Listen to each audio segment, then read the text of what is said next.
Boa noite. Vamos dar continuidade ao Evangelho de Mateus, capítulo 9. Trouxeram então um homem perturbado. Jesus expulsa o espírito maligno. E a multidão dizia: nunca vimos isso antes. Os líderes religiosos, vendo a reação, resolveram enfrentar-lhe publicamente.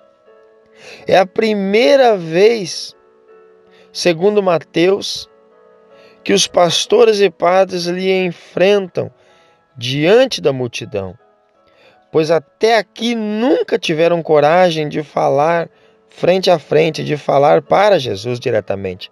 Só falavam para os discípulos na volta, acuando na volta. Mas não tinham coragem de falar para Jesus. E agora eles chamam a atenção do povo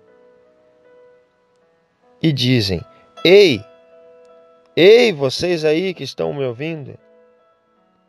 Ei, ele expulsa os demônios porque ele possui o chefe dos demônios, Lúcifer.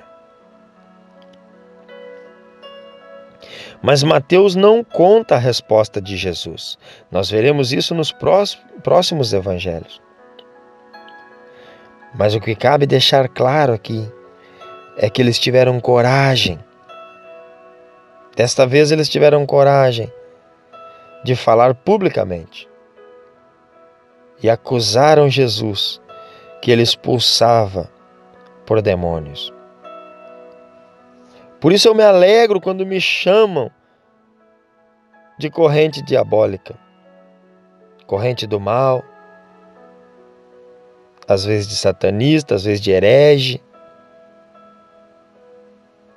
e muitos outros nomes que muitas vezes me chamam, porque o nosso mestre também passou por isso.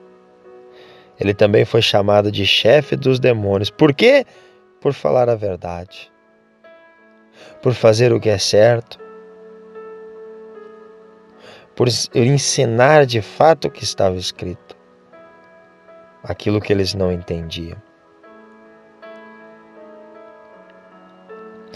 Pela primeira vez, então Jesus entra na sinagoga. Talvez você não saiba, mas naqueles dias havia em torno de 400 sinagogas, só ali.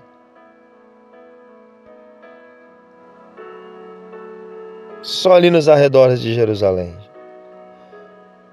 400 sinagogas. Imagina já naqueles dias 400 pastores e padres ali. Dirigentes, homens importantes das sinagogas. Então Jesus entra numa sinagoga e anuncia a eles o reino, fazendo sinais. Jesus percebe que o povo age como ovelhas sem pastor. E então diz aos discípulos: multidões precisando de ajuda e poucos para os ajudar. Você consegue dimensionar isso? Você consegue dimensionar isso? Jesus chama os seus discípulos e diz: olha o tamanho dessas multidões. Olha quanta gente. E poucos para guiá-las. Poucos para ensinar a verdade, Jesus estava dizendo para este povo. Elas parecem ovelhas sem pastor, sem rumo, sem saber para onde ir. Pois o único caminho que conseguem levar hoje o povo é o caminho da teologia da prosperidade. Talvez você não saiba, mas se você acompanhar as notícias hoje, setembro de 2019, Existem grandes pastores, como o Benihim, por exemplo, que está abandonando a teoria da prosperidade. Graças a Deus que Ele nos revestiu de dons para que enxergássemos a verdade e nem conseguíssemos entrar, nem entrássemos na tão famosa teoria da prosperidade e conseguimos sair fora antes, para que hoje pudéssemos estar ensinando a verdade. Nós chegaremos lá. Paulo defende piamente a coleta para os pobres. Quer saber o que é religião de fato? Religare, ligar novamente o homem a Deus, ajuda aos pobres.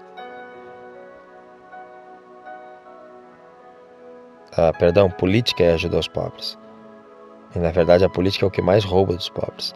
E a religião é religare, ligar novamente o homem a Deus, e é quem mais desliga o homem de Deus. A verdadeira religião está lá em Tiago 1,27. Tiago 1,26. A religião que Deus não se agrada é aquela que vive só de blá blá blá, só de falácias, mas não faz nada de proveito para o Criador. Mas a religião que o Criador se agrada, abra lá, Tiago 1,27. É ajudar o órfão, a viúva e o peregrino nas suas tribulações, nas suas dificuldades. Essa é a religião que Deus se agrada. Está lá, está na tua Bíblia. Seja ela católica ou protestante, não importa. Tenha ela 73 ou 66 livros, não importa. Se você abrir lá, você vai ver. Tiago 1,27. A verdadeira religião imaculada, sem manchas, que Deus se agrada. 400 sinagogas, 400 igrejas em Israel. Muitos sacerdotes, príncipes de sinagogas, muitos pastores e padres, escribas e centenas de rabis, apóstolos e conferencistas, mas só ele ajudava o povo.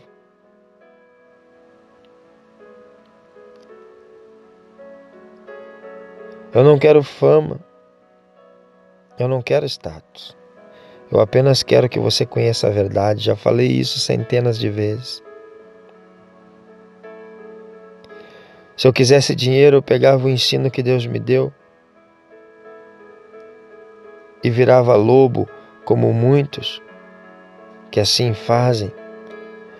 Mas quando eu vi que o sistema estava me levando para um caminho a qual Deus não se agradava, a qual pensava só no dinheiro, em uma noite em cima de um monte chorando, eu disse para Deus: eu não quero isso para minha vida. Não foi por isso que eu saí do mundo. Não foi por isso que eu parei de fumar, eu parei de beber. Não foi por isso que eu abandonei tudo. Não foi por isso que eu larguei tudo que é vício que eu podia ter, para agora estar aqui usando o conhecimento para iludir os outros. Não. Eu vim para fazer a diferença, para ensinar a verdade. E eu preciso disso. E foi onde eu comecei a dedicar minha vida a buscar a verdade, a aprender a verdade. Talvez você não saiba ou nunca tenha parado para pensar, mas Jesus tinha 12 talmidins, 12 discípulos. Somente depois eles se tornaram apóstolos. Sabe o que é apóstolo?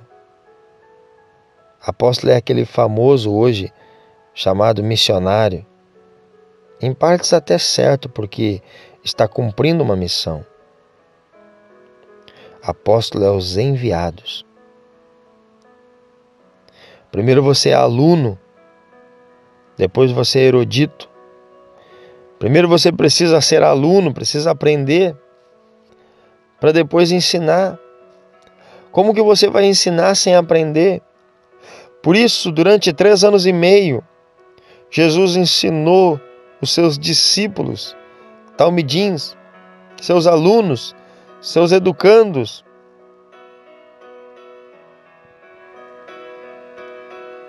Então ele chega lá em João 17. Ele chega para os seus apóstolos, agora apóstolos, entrega o canudo para eles e diz: de hoje em diante vocês são apóstolos, são enviados, são missionários. De hoje em diante vocês têm a missão de ensinar a verdade. Vocês têm a missão de ensinar tudo aquilo que eu ensinei para vocês. Mateus 28, 19 e 20. Ensinar o que eu vos ensinei. Toda a verdade. Só havia ele para ajudar o povo. 400 sinagogas.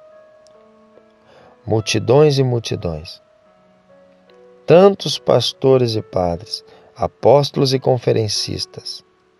Mas para ajudar o povo, só tinha ele. Para libertar, para ensinar a verdade, só tinha ele. E como é que é hoje? Como que tem sido nos dias de hoje?